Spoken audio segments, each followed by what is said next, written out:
Assalamualaikum warahmatullahi wabarakatuh. Apa kabar umat Rasul? Sudahkah kita bersalawat kepada Rasulullah hari ini? Kalau belum, yuk bersalawat satu kali untuk memulai pembahasan kita.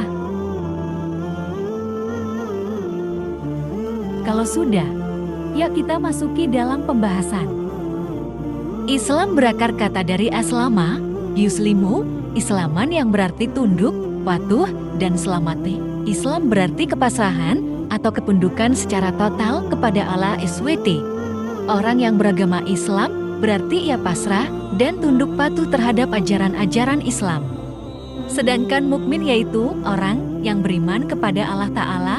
Dalam istilah syara mukmin adalah orang yang membenarkan dengan hati, mengakui dengan lisan, dan mengamalkan segala aturan-aturan baik dalam bentuk perintah maupun larangan yang datangnya dari Allah dan Rasul-Nya.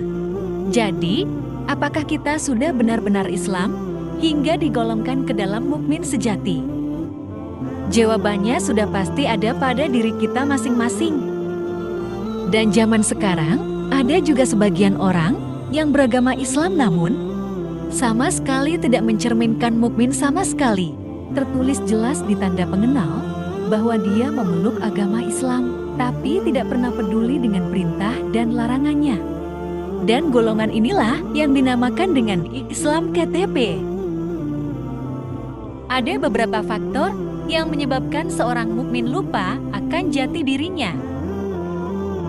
Faktor pertama adalah kesibukan dan tekanan hidup modern. Dalam dunia yang terus bergerak cepat seperti saat ini, banyak orang merasakan tekanan hidup yang besar, kehidupan yang sibuk dengan tuntutan pekerjaan, pendidikan, dan tanggung jawab sosial dapat membuat seseorang terlalu fokus pada urusan dunia dan melupakan aspek spiritualitasnya. Sebagai akibatnya, mereka mungkin lupa akan pentingnya menjaga dan menghargai identitas agama mereka. Kedua adalah pengaruh lingkungan. Lingkungan tempat seseorang tinggal dan berinteraksi juga memainkan peran penting dalam membentuk identitas mereka. Jika seseorang berada di lingkungan yang tidak mendukung praktik keagamaan, bahkan mungkin bertentangan dengan nilai-nilai Islam, maka ada kemungkinan besar bahwa individu tersebut akan merasa terasing dari identitas agamanya. Bisa terjadi dalam lingkungan sekuler atau bahkan di lingkungan yang mayoritas non-Muslim. Dan faktor yang ketiga adalah krisis keyakinan dan pencarian makna. Di dunia modern yang penuh dengan informasi dan perspektif yang beragam, banyak orang mengalami krisis keyakinan terhadap agama mereka.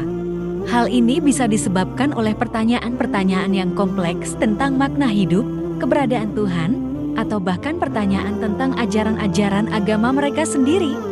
Krisis semacam ini bisa membuat seseorang meragukan atau bahkan melupakan jati diri keislaman mereka karena mereka mencari jawaban yang memuaskan dari berbagai sumber yang tersedia.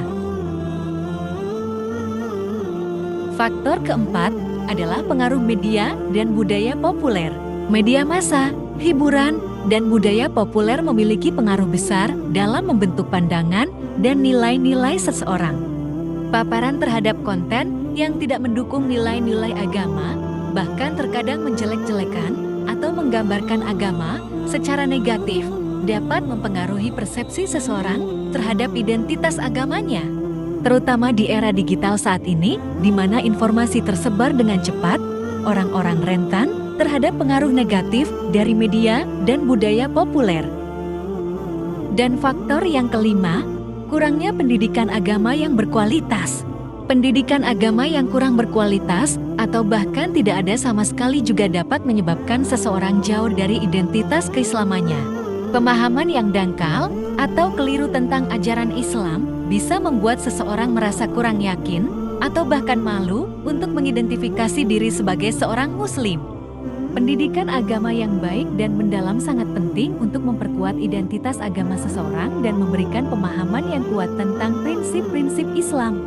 Dalam menghadapi tantangan ini, penting bagi individu Muslim untuk aktif dalam memperkuat identitas keislamannya melalui pembelajaran, refleksi spiritual, dan pengembangan komunitas yang mendukung.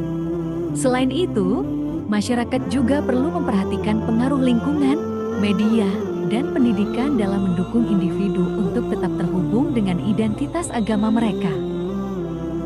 Jadi, untuk umat Rasul semua, marilah sama-sama kita memperbaiki secara pelan-pelan dan perlahan supaya kita termasuk dalam golongan mukmin sejati.